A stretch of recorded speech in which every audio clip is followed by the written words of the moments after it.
Hi guys, welcome back to the Shannon Show. So today's video is going to be a spoiler review of Noughts and Crosses Season 1. Just to let you guys know, I haven't read the book, so I went into watching this entirely not knowing anything. I kind of knew the concept, that was about it. For those of you who don't know, you can actually binge watch the whole series in one go on BBC iPlayer. You don't have to watch it every Thursday at BBC. So yeah, for those of you wondering how I've watched it all, yeah, it's available for everyone on BBC iPlayer. So yeah, I feel like the first thing we should talk about is probably the concept. So I feel like the concept was really interesting. That was the thing that I was most intrigued about, the kind of role reversal on systemic racism.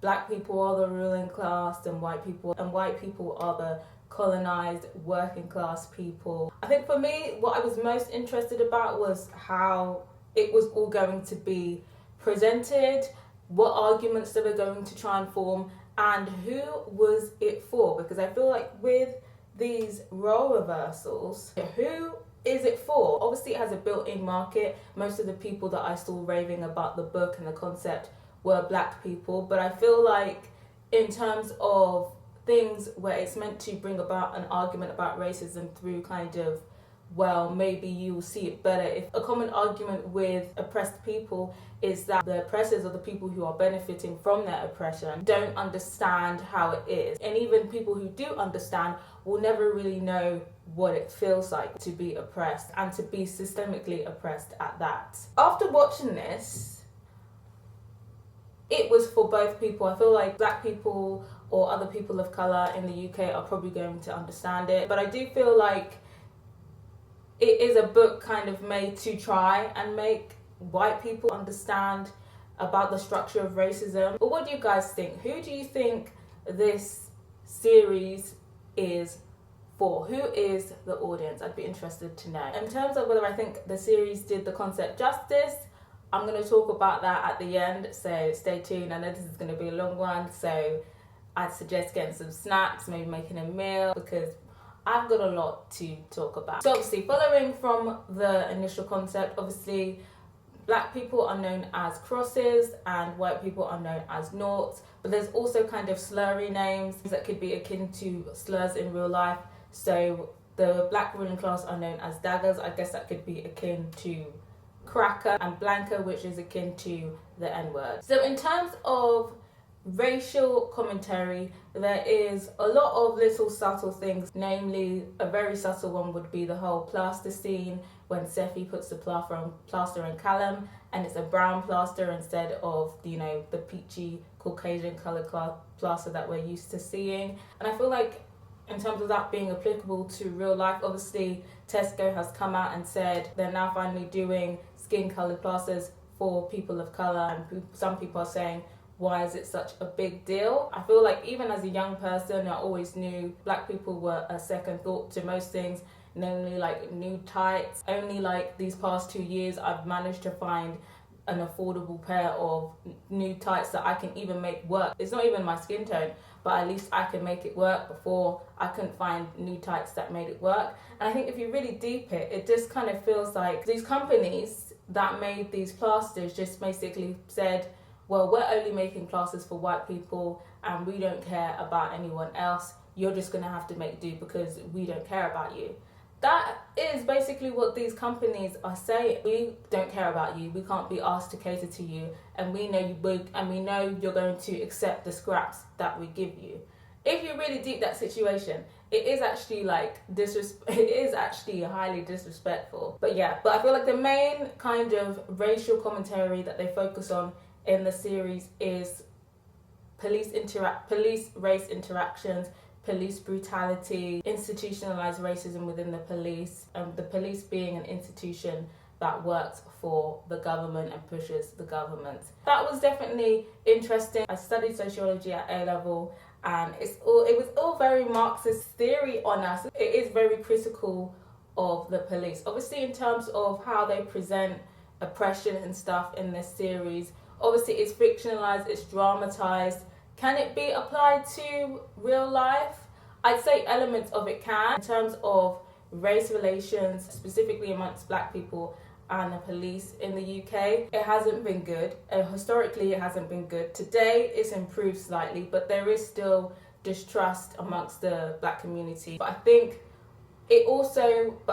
other factors come into play, namely where you live. So for instance, where I live, it's like outer North London. Where I live is considered a safe area. There's not really, you see police once in a blue moon. Also with the police, I guess there's different elements, because I feel like in terms of gender, black men and boys are targeted more than the police than black girls and women. So for instance, every interaction that I've had with the police hasn't been a situation where I've been stopped and searched, or I've been reprimanded, or I've been taken into the station. I've had a negative interaction with the police, which I believe was race related, but I feel like that is for a different story time. I feel like in terms of me being racially profiled, it's always just been me going to the supermarket, me going into a clothing shop, me going into Superdrug. I feel like, are you really black if you haven't been followed around each aisle in Superdrug? So I feel like my relationship with the police, I have had a positive interaction with the police as well. But as a person, you know, it's kind of arm's length. I still have elements of mistrust for the police just because of race relations and the fact that the police is still clearly institutionally racist. My brother, he has been stopped and searched, and when he was stopped and searched, he was with another black friend and a white friend. Him and his black friend got stopped and searched, but his white friend didn't. So obviously there's only one factor involved, which was race. And these are stories that you'll probably hear from time to time. Like 10 years ago or like 5 years ago, stop and search was just like every day you'd hear, oh, this person got stopped and searched. 5-10 years ago, it was really bad, to the point where every GCSE play was on stop and search. I'd be interested to know if you have been stopped and searched, or how many times you've been stopped and searched, particularly if you are black. Obviously the narrative, the police wanted to have more powers, and the police wanted to up stop and search. And in terms of applying that to real life, in real life we're seeing, again, because of knife crime and because of possible terrorist attacks, government is pushing to give more powers to police to stop and search. And I think currently what the law is, or the last time that I checked, was that the police had to have a reasonable cause or a reasonable suspicion to stop and search. But I think the government is pushing for that to be relaxed, and for, you know, so if a police just looks at you and thinks they look a bit dodgy, I'm going to stop and search them now, that would be okay. And obviously there's been some pushback with that. Then obviously people are looking at the statistics and seeing that knife rises on the crime and thinking, well, it's better to be safe than sorry. It's better to stop and search an innocent person than to potential criminal get away for the sake of not looking like a racist. In terms of what I think, I don't think that things should be relaxed. I feel like that is just going to perpetuate racism. I feel like the things that need to be dealt with is institutionalized racism in the police force, as well as why people are carrying knives and why people feel like they have to commit violence and join gangs. I feel like that needs to be addressed before police reform, in my opinion. And I think another thing to point out is that a high number of these knife crime incidents are actually domestic violence incidents, rather than youths carrying around knives and stabbing each other. And I feel like that definitely gets underreported, and we don't really see people saying, well, we need to deal with domestic violence, but it's suddenly they're going to Morley's Chickens and asking them to put things on chicken boxes. I feel like the face of knife crime and the face of knife crime related domestic violence are very different. Very clear that race has an issue to do with why they're focusing on a particular face of knife crime. Well, what do you guys think? But yeah, I'd be interested to know what you think on the whole. Should we relax stop and search? Is the disproportionate numbers of black men and boys being stop and searched a symptom of institutionalized racism in the police force? What do you think? But anyway, back to the narrative. So obviously linking back into the narrative, police brutality was a big kind of storyline involving Callum, his brother, and his friend. I forgot what his friend's name is, but I know the character who plays him was the one who was original Ben from EastEnders. And obviously that whole police incident is similar to what we have seen in society. I think most of the time with police brutality, we often see it in America, but there has been a few police brutality incidents in the UK, inquest in the UK. I think the big one is probably Mark Duggan, although some people dispute whether it was police brutality or not. But obviously that sparked a really big protest and riot in London. But what we are kind of seeing more in terms of police brutality in the present world is that people are now catching it on camera. And even now police officers now have cameras, and we're seeing the DAS footage. And I feel like the series kind of plays on the fact that even with the footage, people still have something to say. And you see it, you know, on Twitter when there's a new video up, police brutality video up, you always see that one idiot that's like, well, we need to know the full picture. He shouldn't have resisted. He shouldn't have done this. He shouldn't have done that. And I feel like the series kind of brings up that whole argument as well, because obviously there was an incident with Callum and his brother where they had been cited and were getting arrested, and Jude started piping up basically saying that what they are arresting them for is not an arrestable offence. He's being a bit standoffish, a bit irate. Obviously the police officers, because obviously there is a racial element as well, the police officers were black who are the oppressors, so we're talking about it in a reverse way. They're not here for who they view as beneath them piping up. So things get aggressive. The friend tries to de-escalate the situation and ends up badly beaten and in a coma by the police officers. But the police officers spin the story, he attacked them, and they were acting in self-defense. And it's a story that we hear time and time again, even when there is video footage. Now, in terms of that whole storyline, there was always this back and forth of, you know, Jude should have fallen in line, he should have just complied with the police officers. If he had complied with the police officers, it wouldn't have been escalated. But Jude's argument is they shouldn't have hit him in the first place, and they shouldn't have even arrested us in the first place. And in terms of where I sit, I feel like I can understand both views to a degree. I feel like there is kind of three views. There's the, you know, you should be able to stand up for yourself, especially when the arrest is unjust. 2, yes, the arrest was unjust, but you should have just fell in line to de-escalate the situation. And then 3, respect police, and if you respect police, nothing bad will happen to you. And I kind of fall in between number 1 and number 2. I feel like these police officers are taking the piss, and they know that they can take the piss, and I feel like there's been so many times when there was unnecessary violence and unnecessary murder, and it seems like there is no consequences for the police. Police are literally above the law. Like, legal murder is literally going on, in my opinion. But at the same time, is it worth risking your life for dignity or pride? Is it worth it? We know the climate we are living in. We know these police officers are probably going to get away with whatever you can. I feel like in terms of these situations, it's very rare that these police officers get convicted. If they do get convicted, it's usually for stupid sentences. I believe the longest sentence we've had is around 6 or 12 sentences. Nothing like life or anything. No real time. When they do get convicted, it's a short sentence. They could come out and re-continue their life. Some of them might even be able to rejoin the force after their sentence. Most of the justice that we are seeing in terms of these police brutality incidents in real life is just money. That's the most that we can get out of these situations. So I feel like that frustration builds up where you're just like, you know what, I can't take it anymore, fuck following the rules. But what do you guys think in situations of police brutality? How should you react when you believe or you know that you have been unjustly arrested? Should you resist or should you just comply? What do you think? What do you think you would do in that situation? What do you think you should do in that situation? So even moving on to the main narrative, I feel like the film focuses on 2 families, the McGregors and the Hadleys. The Hadleys is a rich family. The dad is the head of the house. He works in the government and he has ambitions to rule the country. He has some right-wing beliefs. He's a segregationist, but we also found out that there's some tea and some hypocrisy going on in what Kemal is preaching. Jazz is obviously the mother. She's kind of plays the suffering wife who is neglected, and she drinks a lot and she ends up in hospital for an overdose, and she's out here cheating on her husband to try and fill the void in her life. And there's Sophie. She's like the favourite child, the golden child. She's smart, she's bright, but she's also Callum's love interest, and she also goes on a kind of woke journey. And then there's Minerva, the sister. She's kind of annoying and you can tell she's jealous of Sophie. And then there's the McGregors. Obviously Callum is Sophie's love interest. Jude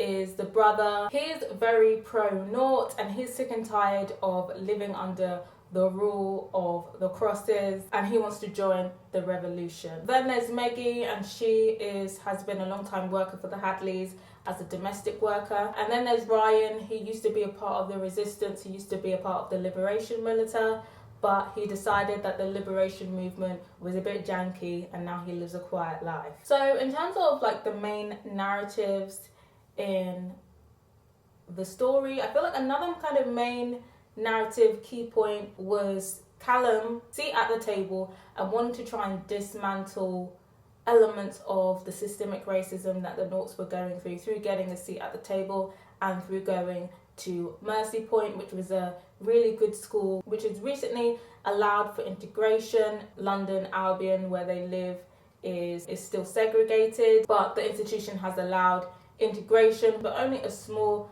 amount of Noughts has been allowed to enter the school, almost like a quota type of thing, which again could be applicable to real life, but I'm not sure if it could be applicable to the UK. Callum's family is very supportive, they know it's a good opportunity, but obviously Jude's brother just feels like he's a sellout for going to that institution. So in terms of like in America, they obviously like colleges and stuff that have historically black colleges / universities, and people are encouraged, and obviously black people are encouraged to go there.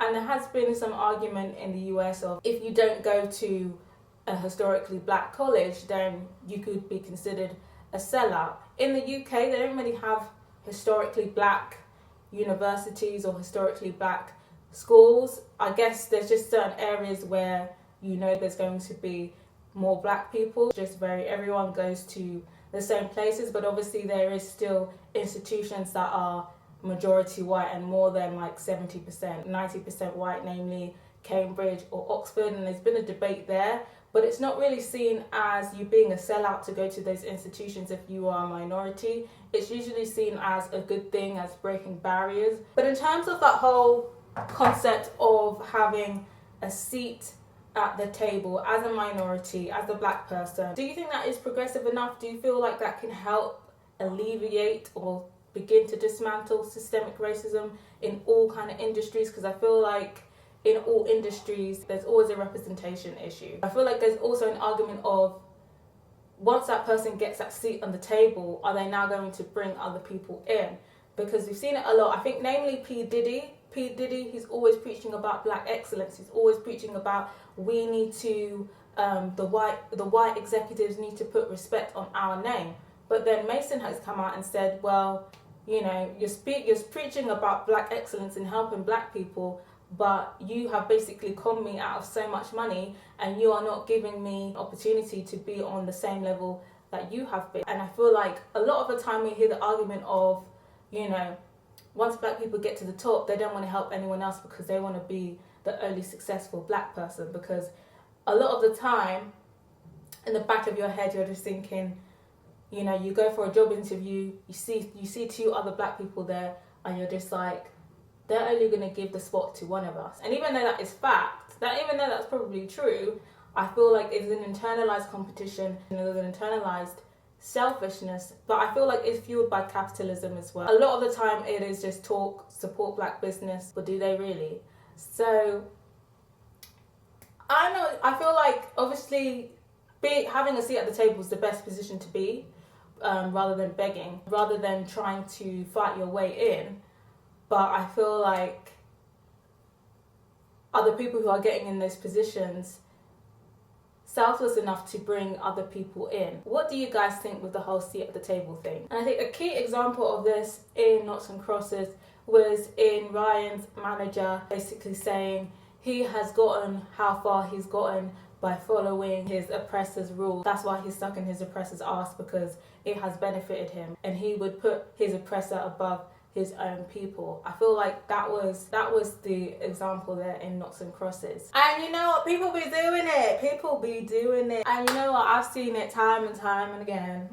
Another key storyline in Noughts and Crosses, I feel like it is a type of resistance and what it would take to start a revolution. And we always hear it time and time again. We need a revolution. We need to protest. We need to fight our oppressors. We need to fight the system. We need to take back the power. And a lot of the time, in the world that we're living now, it is just words, it's just conferences. There's not really much action. Back in the day, like 70s, 80s, Black Panther era, people were putting in work. People were putting their bodies on the line. Things started to slightly improve.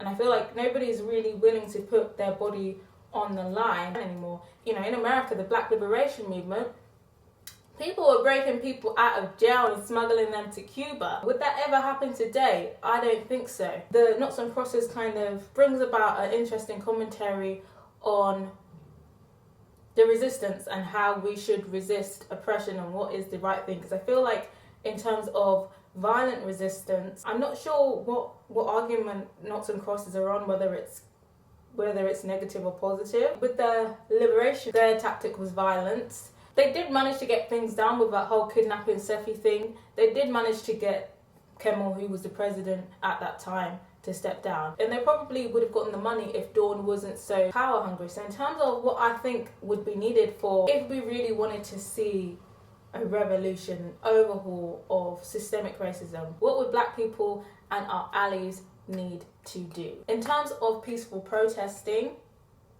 I think the way that it is done right now is largely ineffective. I feel like the only way a successful peaceful protest would be actually disrupting people's back instead of standing in public places. I say we, like I've ever been to a protest, but I feel like the only way it would work would be disrupting people's backs. So therefore, like people were doing in the civil rights movement, sit-ins. We've seen it with the Extinction Rebellion. Obviously that wasn't a race-related issue, that was an environment issue.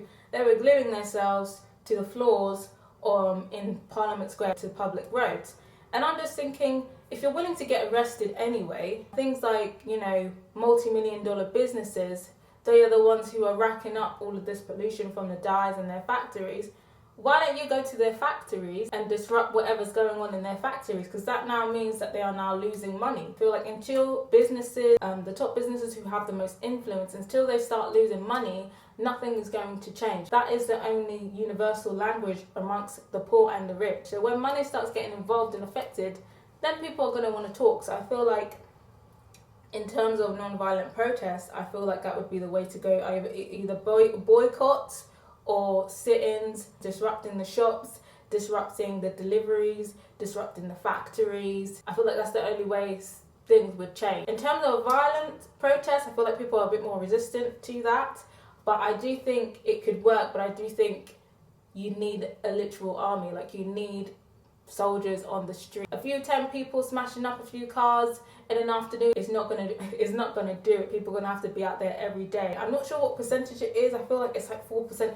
Only 4% of the population need to start an army to overthrow the ruling class or something. But it's just about how many people would actually put their lives on the line to do that. So I'm not against violence in a revolution, but I'm all about organised violence. But I feel like it won't work with just a few. It won't work with a few people. You'd literally have to have an army, I think, if a true revolution was going to happen. Do I think it's going to happen in our lifetime? I doubt it. I just think that people are very lazy and very comfortable, including myself. I'm lazy, I'm comfortable. If somebody said, let's protest tomorrow, we're protesting this, I probably wouldn't go. So I think even myself, I'm complicit, but it's just because I'm just thinking, well, nobody else is going to do it. And I think maybe that is the problem.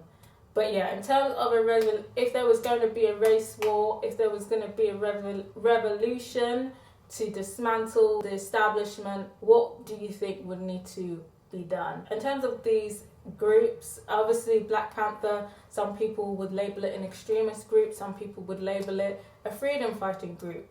But in terms of these types of groups, I think Noughts and Crosses makes a good point of the leadership. The leadership is always important in these groups because a lot of the time with these leaderships, they're often power hungry, and they're often power hungry men. And that was a common criticism with the Black Panther and the Black Liberation Movement, is that there was kind of resistance between the men and women in the movement. The men kind of felt like they were the ones who had to rule and the women had to just obey what they said. With Dawn, he was one of those power hungry people that would put his ego above the cause. A lot of the time with these kind of freedom fighting groups, the leaders are often narcissists, because that whole kidnapping situation, he had them step down, He had the money. He could have had the money as well, and yet he wanted to now kill Sophie, which was just entirely unnecessary for his own ego, his own power trip. Granted, maybe he could have had like resentment of being oppressed his whole life, but in the whole grand scheme of things, for his movement, that wasn't a good move for his movement, but yet he wanted to do it anyway. In terms of Dawn killing Callum's friend for the movement, again, I'm not really sure if that was necessary. I get what he was doing, obviously garnering anger. Obviously, the friend, it wasn't looking good for him. He was looking like he was probably going to be a vegetable for the rest of his life. But I'm not sure if killing that guy was necessary for the movement. And when he did that, I was like, okay, this guy is a power-hungry, dodgy leader. And I honestly did not understand why Jude loved him so much. Like, even after he stitched him up from the bomb and Ryan ended up in prison and Ryan ended up dead, I don't understand why Jude now was going back to this guy. I was just like, how are you actually going back to that guy? You're actually so stupid. So the next big storyline was the whole interracial couple thing with Sophie and Callum. Now, in terms of how they presented the interracial couple, obviously where this whole dystopian thing is taking place, their relationship is illegal.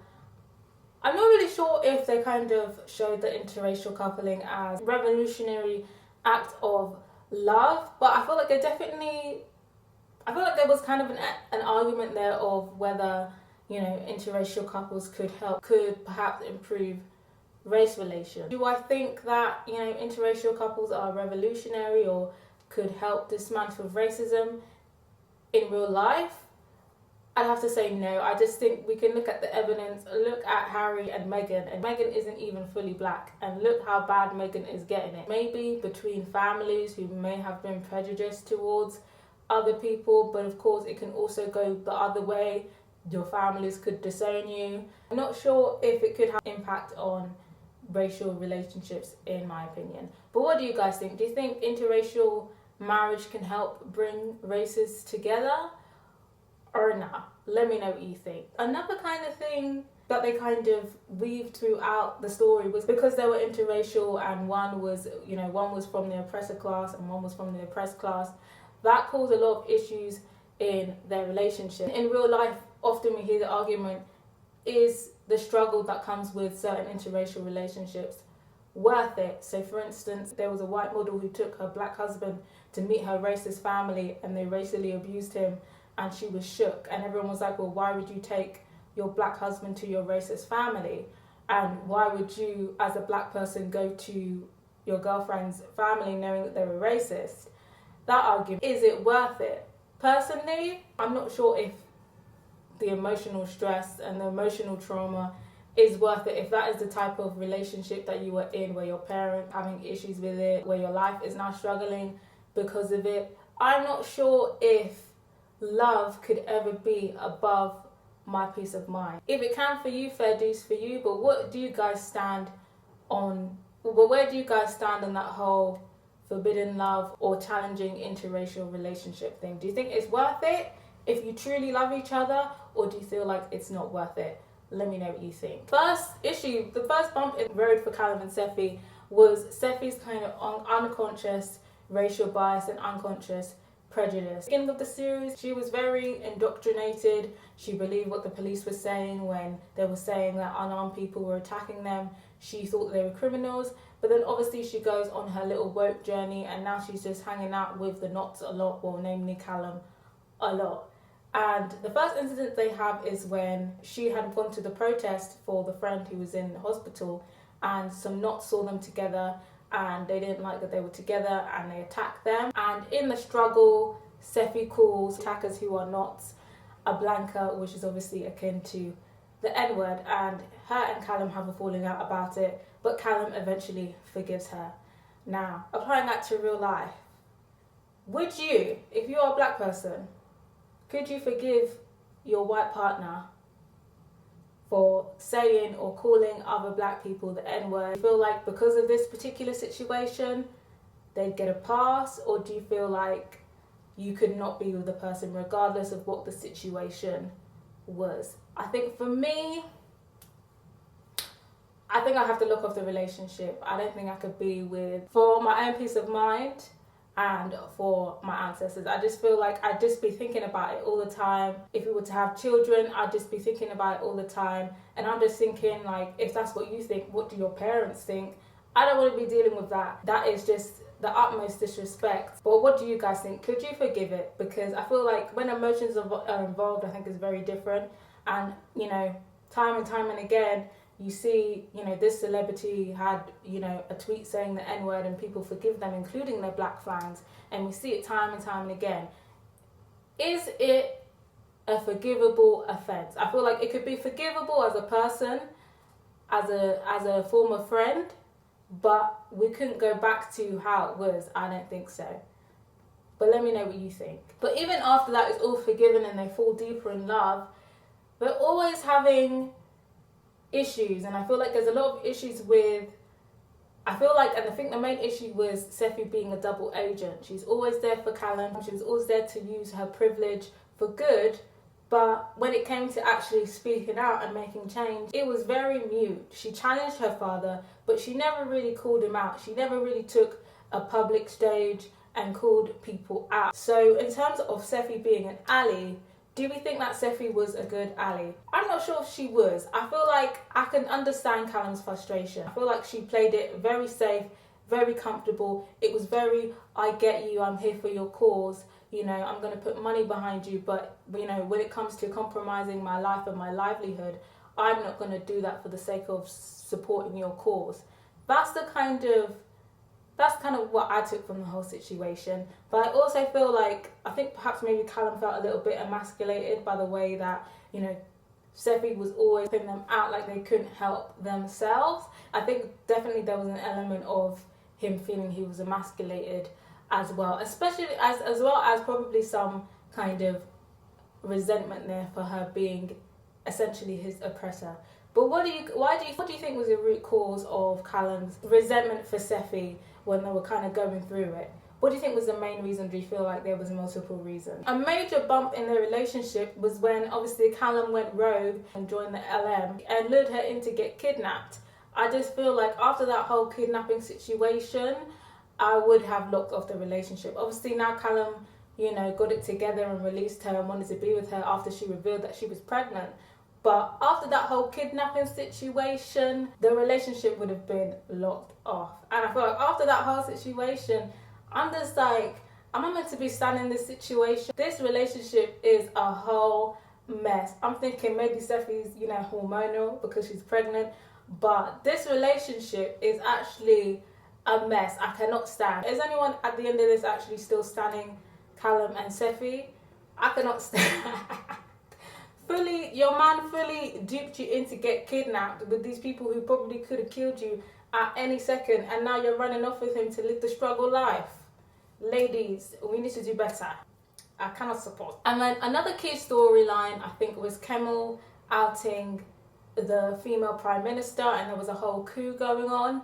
I felt like that was an interesting storyline, but I feel like it wasn't really that developed. I don't think we saw enough of the prime minister, because I feel like a key element with that was kind of sexism and Kemal kind of thinking that she would be easy to overthrow because he's got all the men backing him. That could have potentially been an oversight from the writers. I feel like it kind of concised a good argument that could have been brought up, because I feel like a lot of the time we're talking about the progression of black people, we usually talk about it as a monolith. We don't really address there's actually oppression within black people, and that men still oppress women, and therefore black men still oppress black women.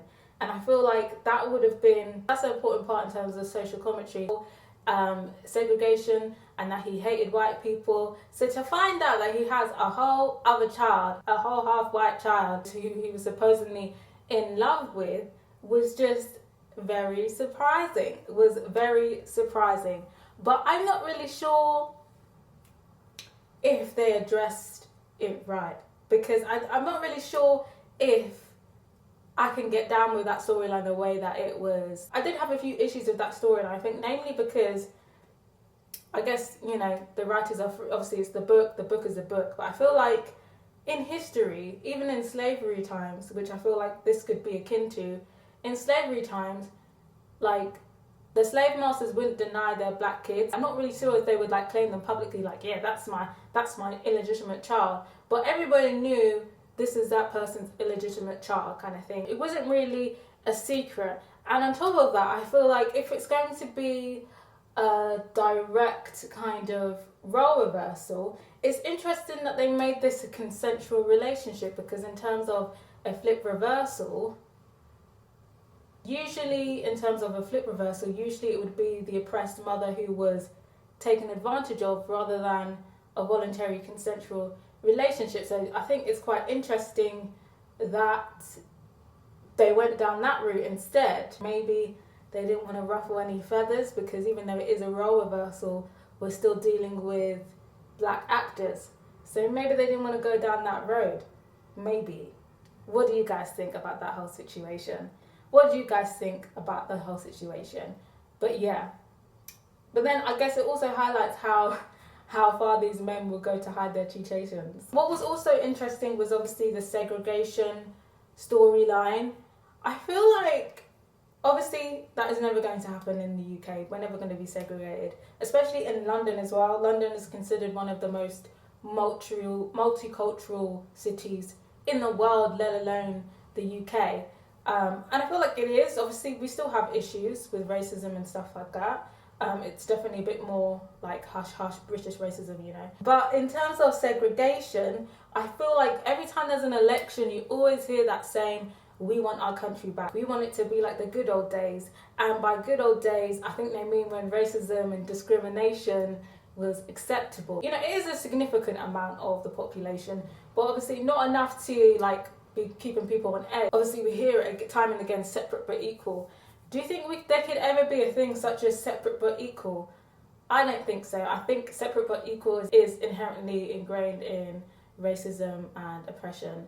But what do you guys think? And then obviously the kid storyline with Ryan after the whole bomb situation. Drew's dad takes the rap and ends up in prison, and it's looking like he's going to get the death penalty. They fight the case, and the case turns into this whole media thing where they highlight their oppression and basically says he's sorry for the hurt that he's caused, but he's not trying to justify what he did, but he wants to explain why he did it, and basically saying that, you know, years of oppression and an unjust society had led him to commit this act of terrorism. And obviously that's not why he did it, because he didn't do it, but obviously that's why the LM had done it. And that's what we kind of heard with like the terrorists, the extreme Islamists. Yeah, we're just gonna have to deal with one light today. They say, you know, we did this because you have done this to us, you came to our country, invaded our country, ruined our country. Do you think that could ever be justified? I'm not sure if it can be. I feel like a revolution and being an army and fighting in a war is different than just randomly just bombing up a hospital. I feel like, I'm not sure if you can really justify that. Another key storyline, I think, was probably Meg losing her job because she tried to get involved in Hadley's business. Now, with the whole situation, I feel like Meg should have just minded her business. I'm not really sure why she tried to get involved in business like that. Me personally, I would have just stayed out of it. But what do you guys think? Do you think Meg was right? Meg was good for trying to be a friend and helping the Hadleys out by airing out their business, or not? But the thing is, I think Meg was actually trying to tell Kemal to tell Jazz about the love child rather than, you know, address the whole cheating situation. But yeah, what do you guys think? I feel like Meg should have minded her business. And then also with the whole money thing, I don't know why she didn't take that money. She knows she needed it. I don't know. Do you think there's such thing as bad money, or do you feel like money is money? What do you guys think? Do you respect Meg for not taking the money, or do you feel like she should have just taken it? But yeah, just to round it off, I feel like in terms of the whole thing, I think my favourite scene was probably when Kemal checks Jazz's side piece at the party and the side piece is shook. I just feel like that was my favourite scene out of the whole series. In terms of the characters as a whole, I was a bit underwhelmed by the acting. There definitely needs to be some improvement on the acting front. There was lots of dramatic, high emotion parts that just didn't come through well. The actors didn't push far enough, or it just fell flat. From a directing point of view, some of the actors should have been pushed a lot more than they were.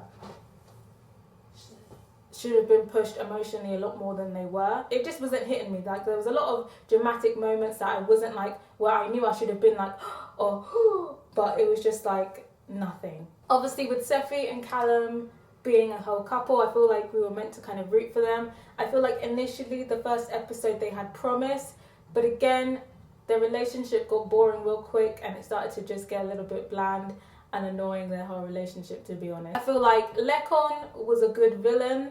I feel like that whole... Oh my god, these lights! I feel like Lekon was a good villain. He was very high energy. I think my favourite scene with him was when he was trying to break into the hotel to find out where Callum and Sophie was.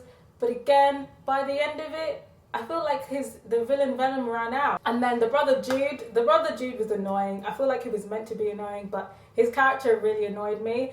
And a big problem that I had with Jude's character is that you could tell that the actor was not working class. So it just kind of felt out of place that him being a working class character, because the actor who played him, the rest of the family can get away with being working class characters. I don't know, there's just something about his look that just screams middle class drama school to me. He conveyed the annoying brother energy well. He was just an annoying character. He was so stupid. Oh my god. And then Minerva, the sister, she was annoying as well, but I feel like she played like the jealous sister quite well. Like, stealing Lekon, granted Sophie didn't like Lekon, but still, getting with Lekon, your sister's ex, do you have no shame? Lekon wasn't even all that to be stealing. Girl, I want better for you. And then obviously Stormzy, he also had a little cameo in the show. He did alright. I think he could potentially have an acting career if he has some acting classes, but it was okay. It wasn't really that big of a role. So, the verdict. Production-wise, I think that the production was actually really good. I feel like that was one of the best parts of the series, the production, the mise-en-scène. Costume was quite well done, but I feel like there was some elements of costume that could have been retouched. For instance, some of Sophie's jewellery that she was wearing just looked very plastic, and I'm just thinking, if this is meant to be a rich ruling class black family, nobody's wearing plastic jewellery, so that needs to be sorted out next season if there is a second season. The hairstyles, oh my gosh, the hairstyles actually killed me. When Callum had that thing on his head and Elaine with the cornrows, granted Elaine's cornrows weren't that bad, but the hairstyles, when the white people were had the black hairstyles, I couldn't help but laugh. That actually cracked me up. Cinematography was good. I'm not gonna lie, overall I was a bit underwhelmed, and I just feel like it didn't really live up to the hype that people were saying, to be honest. I think namely it was the acting and the narrative. There was a lot of action going on, but it didn't excite me. I feel like there was a lack of excitement. I'm not sure what I can pin it down on, whether it was the pacing or the narrative of the acting.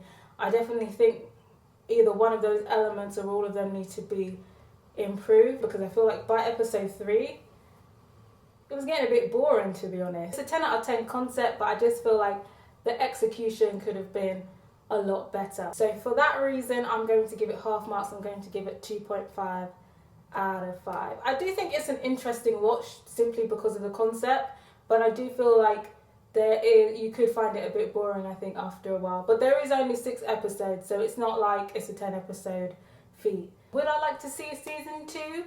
I wouldn't mind a season 2, but I think there definitely needs to be some improvements. Obviously, I know it's based off 2 other books, but I'm guessing, obviously I haven't read the books, it's going to be centered around Callum and Sophie, and I find those characters so annoying.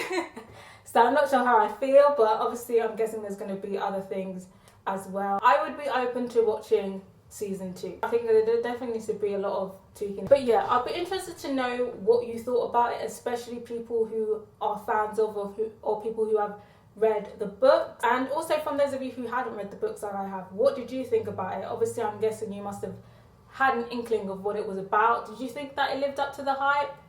And yeah, let me know what you thought of the series. Let me know what you thought of my review, and let me know what you would rate it out of 5, so you'll know when the next review is dropping. Till next time guys, bye.